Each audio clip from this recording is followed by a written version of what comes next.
Today's saints of the day January 26 is Saint Timothy and Saint Titus. Timothy was born in Lystra, about 200 kilometers northwest of Tarsus, to a Jewish mother and a pagan father. When Paul passed through those lands at the beginning of his second missionary journey, he chose Timothy as a companion because he was highly esteemed by the brethren of Lystra and Iconium, Acts 16:2. But he circumcised him for the Jews that were in those regions.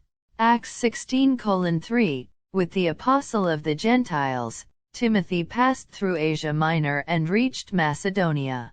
He then accompanied Paul to Athens, and from there he was sent to Thessalonica. Then, he continued to Corinth and collaborated in the evangelization of the city on the Isthmus. The figure of Timothy stands out like that of a great shepherd. According to the later ecclesiastical history of Eusebius, Timothy was the first bishop of Ephesus. Some of his relics came from Constantinople in 1239, to rest in Italy, in the Cathedral of Termoli in Molise. Titus was from a Greek family, still a pagan, and was converted by Paul on one of his journeys, only to become his collaborator, companion, and brother in mission. The apostle of the Gentiles took Titus with him to Jerusalem, for the so-called Apostolic Council, precisely at the crucial moment of the controversy concerning the baptism of the Gentiles. The apostle was resolutely opposed to the circumcision of the Christians of Antioch, and Titus thus became a living symbol of the universality of Christianity, without distinction of nationality, race, or culture. After the departure of Timothy from Corinth, Paul entrusted Titus with the task of bringing that difficult community back to obedience, and he succeeded in bringing peace between the Church of Corinth and the apostle. Titus was sent back to Corinth by Paul, who called him, "my companion and collaborator," 2 Cor 8:23. To organize the conclusion of the collections for the Christians of Jerusalem.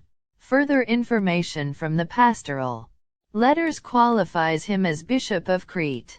Paul circumcised the disciple Timothy and did not circumcise Titus, whom he also brought with him to Jerusalem before the Council of the Apostles. Thus, in his two collaborators, Paul unites the men of circumcision and the men of non-circumcision, the men of the law and the men of the faith.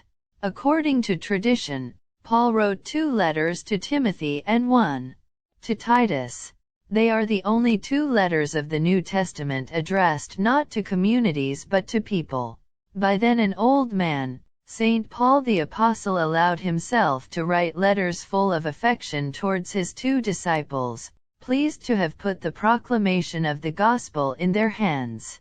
According to Benedict XVI, Timothy and Titus teach us to serve the gospel with generosity, knowing that this also involves a service to the Church itself. They are patron saints of stomach disorders. Thank you for watching. Please like, share and subscribe and hit the bell icon.